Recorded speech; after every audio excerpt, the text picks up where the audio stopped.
நேற்றைய தினம் முதல் ஒரு 3 தினங்களாக வடமாகாணத்தினுடைய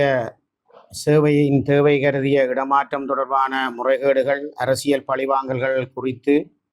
நீதியை கோரிய போராட்டம் வடமாகாண கல்வி அமைச்சின் முன்னால் முதல் ஆரம்பிக்கப்பட்டு பின்னர் வடமாகாண ஆளுநர் செயலகத்தை முற்றுகையிட்டு போராட்டங்கள் நடைபெற்றிருந்ததை யாவரும் அறிவர். அந்த குறித்த போராட்டம் தொடர்பாக ஒரு நீதியான ஒரு பொறிமுறையை உருவாக்காமல் வெறுமனே என்பிபி அரசாங்கத்தையும் அதனுடைய தொழிற்சங்கத்தையும் திருப்திப்படுத்துவதற்காக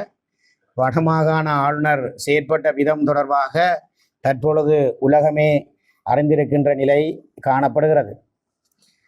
நாங்கள் முறையற்ற இடமாற்றங்களும் பழிவாங்கல்களும் அநியாயங்களும் நடைபெற்றிருக்கிறது என்று நாங்கள் குறிப்பிட்ட பொழுது ஜேவிபி சார்பு தொழிற்சங்கம் என்ற போர்வையிலே ஆசிரியருடைய உரிமையை நிலைநாட்டுவதாக கூறித்திருக்கின்ற அந்த தொழிற்சங்கம் கடந்த காலங்களிலே எங்களுடைய தொழிற்சங்கத்தோடும் இணைந்து ஆட்சியை கைப்பற்றுவதற்காக பல்வேறு வாக்குறுதிகளை ஆசிரியர்களுக்கு வழங்கிய அந்த தொழிற்சங்கம் இப்பொழுது அரசியல் பழிவாங்கலில் அடக்குமுறைகளில் ஈடுபட்டு தங்களுடைய தொழிற்சங்கத்தை நாடி ஒரு அடிமைகளாக ஆசிரியர்கள் வர வேண்டும் என்கின்ற நினைப்பிலே செயல்படுகின்ற விதங்களை அனைவரும் கண்டிருப்பீர்கள்.